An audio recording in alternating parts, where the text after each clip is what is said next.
देखिए, आज के लेक्चर में हम लोग इलेक्ट्रोकेमिस्ट्री के नेक्स्ट टॉपिक को पढ़ेंगे जिसका नाम है कंडक्टेंस। कि इलेक्ट्रोलाइटिक सॉल्यूशन में कंडक्टेंस कैसे होता है। तो आप हेडिंग डायरेक्ट डालिए कंडक्टेंस। कंडक्टेंस ऑफ इलेक्ट्रोलाइटिक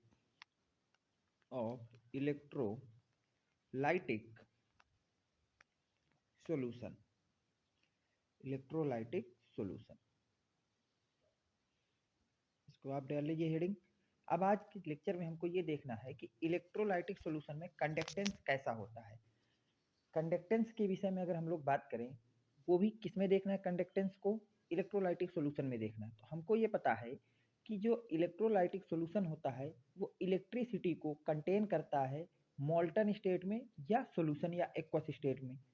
तो हम लोग इसकी डिफिनीशन लिखते हैं। सबसे पहले कंडक्टेंस क्या चीज़ है इसको थोड़ा समझने की कोशिश करते हैं। पहले डिफिनीशन में लिखते हैं इसको, electrolytes conduct electricity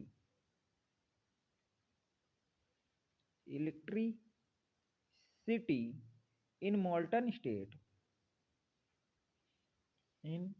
molten state अथवा इन solution is known as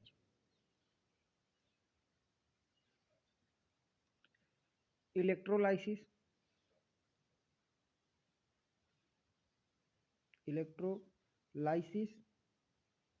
अथवा आयनिक कंडक्टेंस।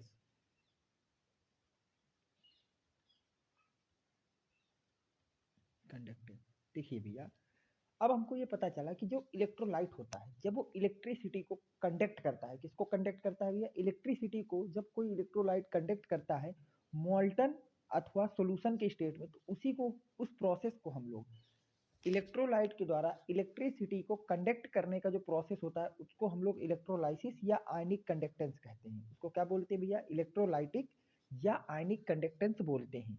इसके बाद जो इलेक्ट्रोलाइटिक कंडक्टेंस होता है वो दो तरह का होता है। यहाँ तक आप लिखिए इसकी डिफिनीशन। तो पहली बात आपकी ये समझ में आ गया कि इलेक्ट्रोलाइटिक कंडक्टेंस किसको कहते हैं। इलेक्ट्रोलाइट द्वारा इलेक्ट्रिसिटी को कंडक्ट करने का जो प्रोसेस होता है, इलेक्ट्रोलाइट द्वारा इलेक्ट्रिसिटी को कंडक्ट करने का जो प्रोसेस होता है, उसी प्रोसेस को हम लोग इलेक्ट्रोलाइसिस अथवा आयनिक कंडक्टेंस बोलते हैं। उस प्रोसेस को आप लोग इलेक्ट्रोलाइसिस या फिर क्या बोलते हैं भैया, आयनिक कंडक्टेंस बोलते हैं। तो इस बात को आप अच्छी तरह से याद रखिए। इलेक्ट्रोलाइसिक कंडक्टेंस क्या होता है, अगर आपसे कोई पूछता है तो आपको सिंपल सा आंसर देना है कि इलेक्ट्रोलाइट जब इलेक्ट्रिसिटी को कंडक्ट करता है, जब कोई इलेक्ट्रोलाइट इलेक्ट्रिसिटी को कंडक्ट करता है, उस प्रोसेस को हम लोग इलेक्ट्रोलाइसिस या आयनिक कंडक्टेंस बोलते हैं। ठीक है, इसको हटा दूं। ओके, अगली चीज आपको याद रखना है कि इलेक्ट्रोलाइटिक कंडक्टेंस जो है वो टू टाइप्स के होते हैं। तो अगली हेडिंग आप डालेंगे electrolytic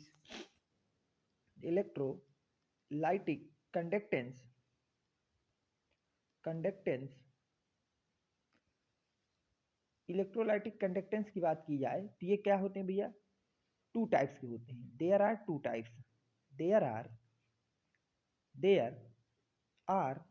to types of conductance. अब जो हमारे पास इलेक्ट्रोलाइटिक कंडक्टेंस होता है वो टू तरह का होता है। कितने तरह का होता है भैया, टू टाइप्स का होता है। जिसमें से पहले को बोलते हैं मेटालिक कंडक्टेंस। पहले को आप लोग क्या बोलते हैं भैया, मेटालिक कंडक्टेंस। और दूसरे को आप लोग बोलते हैं इलेक्ट्रोलाइटिक कंडक्टेंस। तो आपको मैंने इलेक्ट्रोलाइटिक कंडक्टेंस पढ़ा दिया क्या होता है, बस इसकी टाइप याद रखना कि जो इलेक्ट्रोलाइटिक कंडक्टेंस होते हैं वो दो तरह के होते हैं। इलेक्ट्रोलाइटिक कंडक्टेंस कितने तरह के, दो तरह के, मेटालिक और एक होता है इलेक्ट्रोलाइटिक कंडक्टेंस। ठीक है, इलेक्ट्रोलाइटिक कंडक्टेंस। तो आप इसके टाइप लिख लीजिए कि इलेक्ट्रोलाइटिक कंडक्टेंस दो तरह के होते हैं। एक होता है मेटालिक कंडक्टेंस और एक होता है आपका इलेक्ट्रोलाइटिक कंडक्टेंस। लिखिए, यहाँ तक लिख गया, ओके। अब देखिए, तो आप सबसे पहली हेडिंग डालिए मेटालिक कंडक्टेंस किसे कहते हैं। Metallic conductance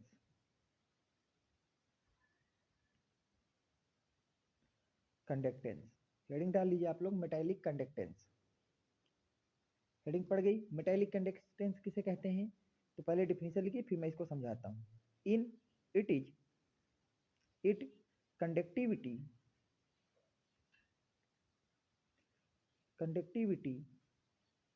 occurs in solid state.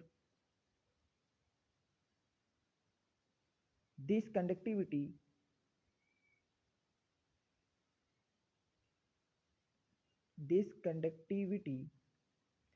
is due to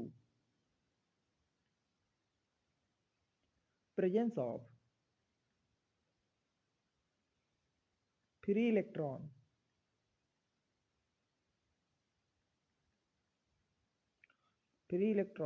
and by increasing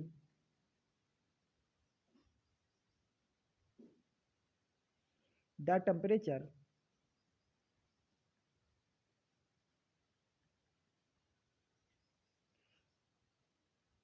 vibration of kernel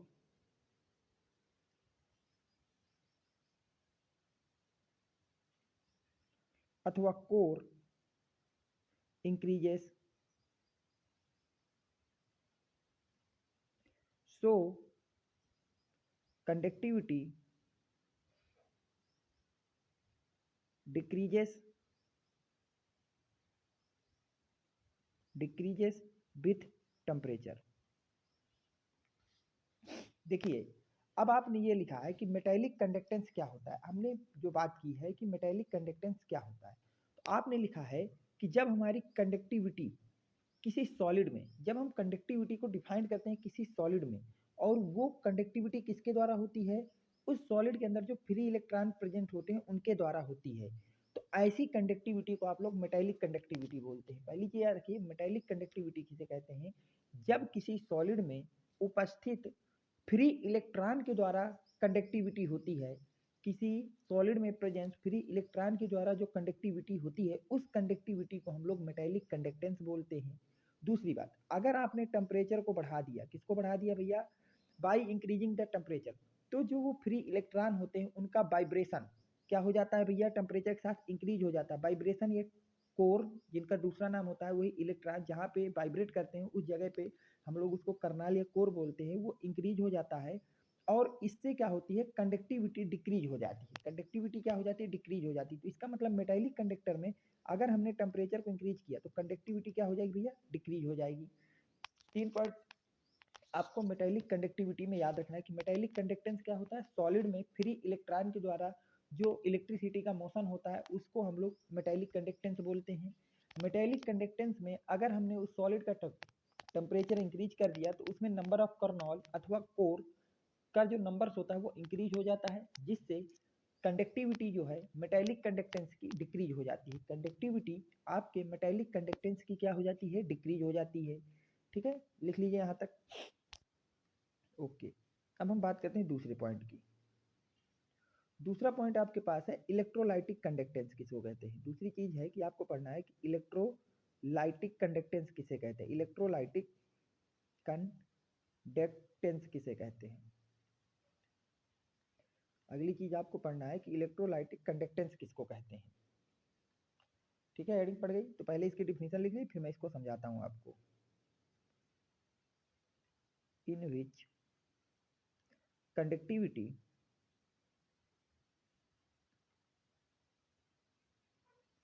occurs in molten state अथवा in aqueous state, aqueous solution, this conductivity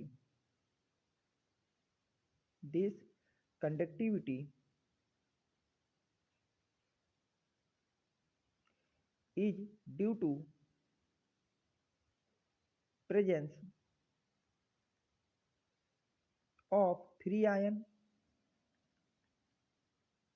अथवा फ्री आयन बस यहाँ तक लिखिए, पहला पॉइंट। इसके बाद इसका दूसरा पॉइंट लिखना the increase the temperature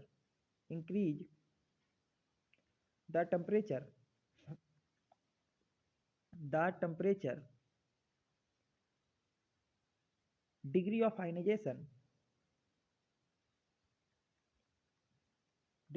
ionization increases,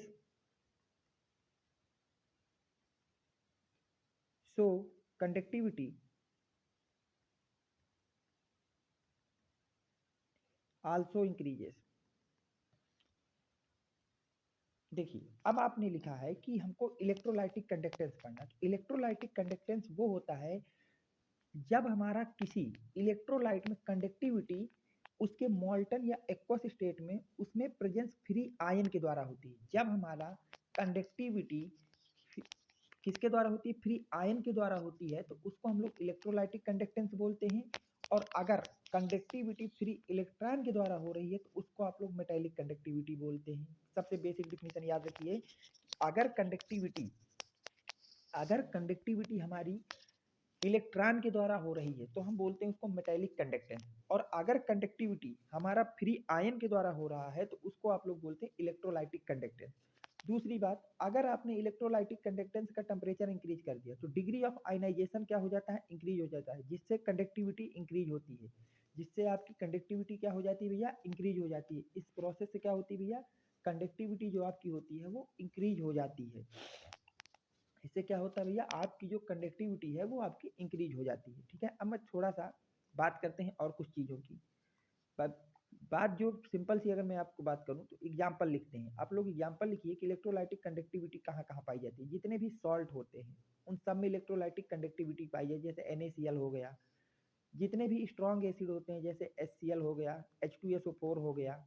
जितने भी आपके स्ट्रॉन्ग बेस होते हैं जैसे NaOH हो गया, KOH हो गया, ETC, इस तरह के सारे कंपाउंड आपके स्ट्रॉन्ग इलेक्ट्रोलाइट कंडक्टेंस की प्रॉपर्टी रखते हैं। किसकी प्रॉपर्टी रखते हैं भैया? इलेक्ट्रोलाइटिक कंडक्टेंस की प्रॉपर्टी रखते हैं। बेसिक सी जो डिफिनेशन मैं दोबारा अगर बताऊं, देखिए मेटालिक कंडक्टेंस और इलेक्ट्रोलाइटिक कंडक्टेंस में क्या होता है। मेटालिक कंडक्शन में जो आपका कंडक्टिविटी है वो फ्री इलेक्ट्रॉन के द्वारा होती है। इलेक्ट्रोलाइटिक में कंडक्टिविटी फ्री आयन के द्वारा होती है। ये आपका बेसिक डिफिनेशन रखना है। मेटालिक में टेम्परेचर बढ़ाने पे कंडक्टिविटी घटती है, इलेक्ट्रोलाइटिक में टेम्परेचर बढ़ाने पे कंडक्टिविटी आपकी बढ़ती है। ठीक है, यहाँ तक लिख लीजिए आप लोग। ओके, अब देखिए अगर मैं बात करूँ यहाँ से, एक बहुत ही फेमस क्वेश्चन आपके बोर्ड में हर साल पूछा जाता है कि आप हमको डिफरेंस लिख दीजिए। 2 नंबर का ये क्वेश्चन हमेशा आता है, तो इसको अच्छी तरह से याद कर लेना। Difference between metallic and electrolytic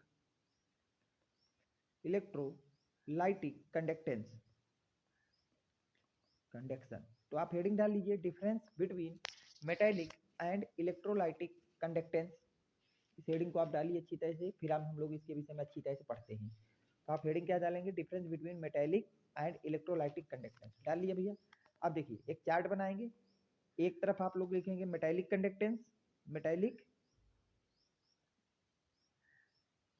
conduction, metallic conduction, और दूसरी तरफ आप लोग लिखेंगे इलेक्ट्रोलाइटिक कंडक्शन, इलेक्ट्रोलाइटिक कंडक्शन।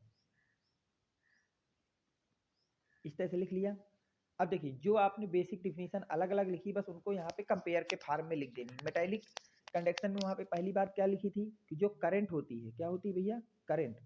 जो आपके पास करंट होती है, करंट वो फ्लो होती है किसके कारण? Flow due to flow of free electron. ये पहला पॉइंट वहाँ पे लिखा कि जो मेटालिक कंडक्शन में क्या होता है, जो करंट होती है वो फ्लो किसके कारण होती है? फ्री इलेक्ट्रॉन के द्वारा। और आपने इलेक्ट्रोलाइटिक में क्या लिखा था? Current flow due to free ion. यहाँ पे करंट किसके द्वारा फ्लो होगी भैया? Current flow due two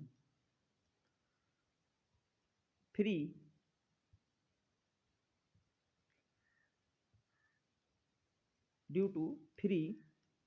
ion. किसके द्वारा होती है भैया? फ्री आयन के द्वारा होती है। तो याद ये मेटालिक कंडक्शन में करंट किसके द्वारा फ्लो होती है? फ्री इलेक्ट्रॉन के द्वारा। इलेक्ट्रोलाइटिक कंडक्शन में करंट किसके द्वारा फ्लो होती है भैया? फ्री आयन के द्वारा। पहला पॉइंट लिख लीजिए, यहाँ तक लिख गया, हटा दूं? ओके, अब चलते हैं सेकंड पॉइंट पे।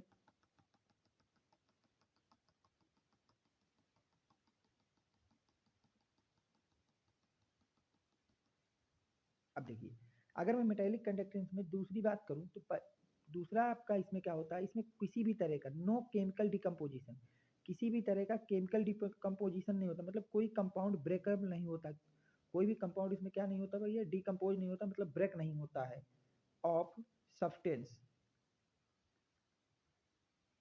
Bypassing current. कि अगर आपने मेटालिक कंडक्शन में क्या किया, किसी भी सब्सटेंस में करंट को पास करा दिया, किसी भी सब्सटेंस में अगर आपने करंट को पास करा दिया, तो मेटालिक कंडक्शन होते समय उसमें किसी भी तरह का केमिकल डिकम्पोजिशन नहीं होगा, उसमें किसी भी तरह का क्या नहीं होगा भैया, केमिकल डिकम्पोजिशन नहीं होगा। अगर मैं इलेक्ट्रोलाइटिक कंडक्शन की बात करूं तो इसमें क्या होता है भैया, केमिकल डिकम्पोजिशन होता है, केमिकल डिकम्पोजिशन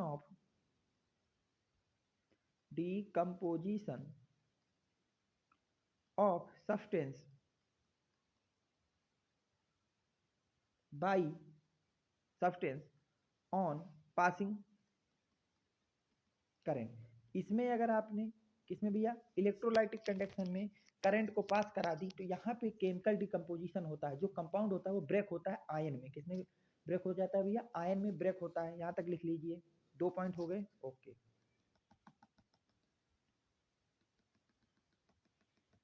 चलते हैं थर्ड पॉइंट में, या थर्ड डिफरेंस की अगर मैं बात करता हूँ आपसे।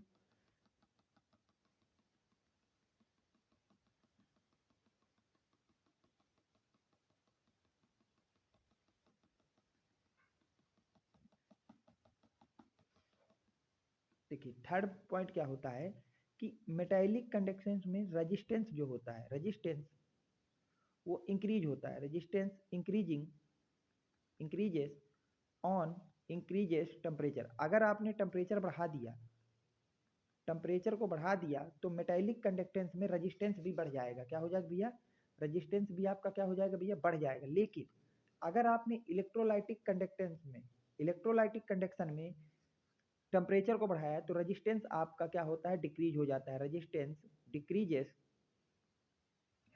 Decreases on increasing temperature.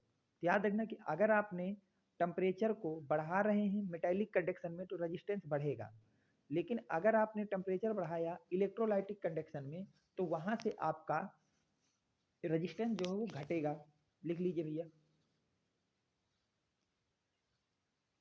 ठीक। लास्ट डिफरेंस अगर मुझे इसमें लिखना है, तो हमको ये पता है कि अगर हमने मेटालिक कंडक्शन में, किसमें भैया, मेटालिक कंडक्शन में टेम्परेचर को बढ़ा दिया, तो वहां से कंडक्टिविटी क्या हो जाती है भैया, डिक्रीज हो जाती है। कंडक्टिविटी क्या होती है भैया, कंडक्टिविटी डिक्रीजेस, कंडक्टिविटी डिक्रीजेस, यहाँ से क्या होती है भैया, कंडक्टिविटी डिक्रीज हो जाती है। लेकिन अगर आपने टेम्परेचर बढ़ाया इलेक्ट्रोलाइटिक कंडक्शन का, तो वहां से कंडक्टिविटी क्या होती है भैया, इंक्रीज हो जाती है, कंडक्टिविटी इंक्रीजेस। तो ये आपके बेसिक डिफरेंस है, आपको यही 4 डिफरेंस वहाँ पे लिख देने हैं, बोर्ड में आपको पूरे 2 मार्क्स मिल जाएंगे। यहाँ तक आपको कोई दिक्कत हो तो बताइए, ओके, लिख लिया, ठीक। अब देखिए यहाँ पे एक नोट पॉइंट लिख लेना अच्छी तरह से, इसको अच्छी तरह से याद रखना, ये 1 नंबर में कई बार ये सवाल पूछा जाता है कि ओम्स लॉ जो होता है, जो आपने फिजिक्स में चैप्टर 2 में पढ़ा होगा, ओम्स लॉ करके एक चैप्टर, ओम्स लॉ जो होता है इज अप्लीकेबल, वो क्या होता है भैया, अप्लीकेबल होता है, applicable for electrolytic conductor. Electrolytic conductors के लिए याद रखना कि जो ओम्स लॉ होता है आपका, वो अप्लीकेबल होता है। इलेक्ट्रोलाइटिक कंडक्टर्स के लिए आपका ओम्स लॉ क्या होता है भैया, अप्लीकेबल होता है। ओम्स लॉ इलेक्ट्रोलाइटिक कंडक्टर्स के लिए अप्लीकेबल होता है। तो इस लेक्चर को ज़्यादा से ज़्यादा शेयर करिए। Thanks for watching, next video coming soon.